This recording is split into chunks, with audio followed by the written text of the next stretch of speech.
Welcome back.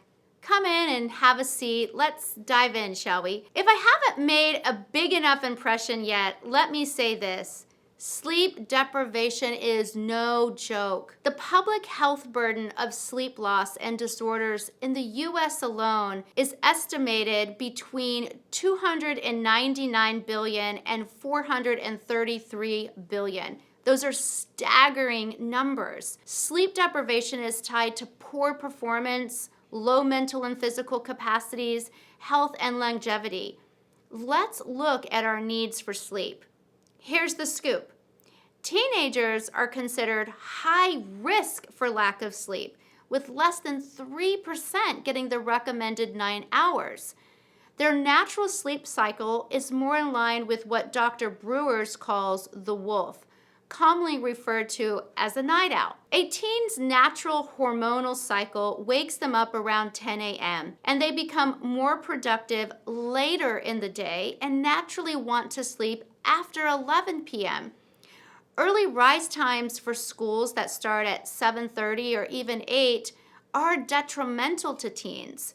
For teens, each hour of sleeplessness increased their feeling of sadness and hopelessness by 38%. Sleep deficit stats prove that 60 to 70% of American teens live in sleep debt. This disturbing information confirms that American teenagers sleep less than 8 hours per night. Physical, mental, and behavioral changes that might occur due to their bad sleeping habits are profound. According to statistics on sleep deprivation, around 40% of teens feel more depressed by the hour of sleeplessness that they have.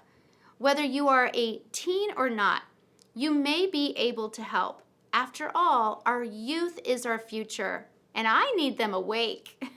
Start school later.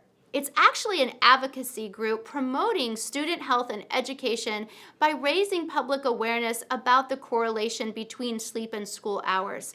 By starting school just an hour later, there has been an improvement in suicides, car accidents, and sports injuries. As a home hospital teacher, I used this to my advantage. I would deliberately schedule any high school student for no earlier than 10 a.m. Parents thought I was some kind of miracle worker as their child's test scores, attention, and miraculously improved. I was also very liked as a teacher, more because I thought of my students as a whole person, not just a student. Let's talk about this other phenomenon.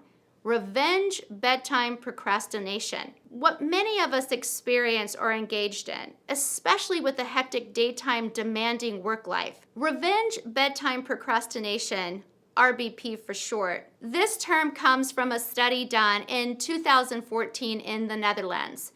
RBP is a refusal to shut your eyes when you know you should. And yes, it is an actual psychological phenomenon.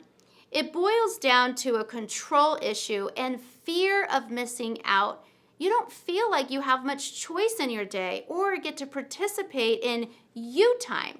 So you deliberately refuse to go to bed until a later hour. Honor yourself and your physical, mental, and emotional needs for sleep. Rest is crucial for wellness. For more than a decade, dedicated research and scientists have been isolating sleep and immunological memory. In other words, sleep cycles and the regulation of immune function and our capacity to heal. These studies look at T cells, pro-inflammatory cytokines, and inflammation. The conclusion is that sleep enhances immune function, defense mechanisms, and results in healing. Lack of sleep does the opposite. No rest, no recovery. Mamma mia!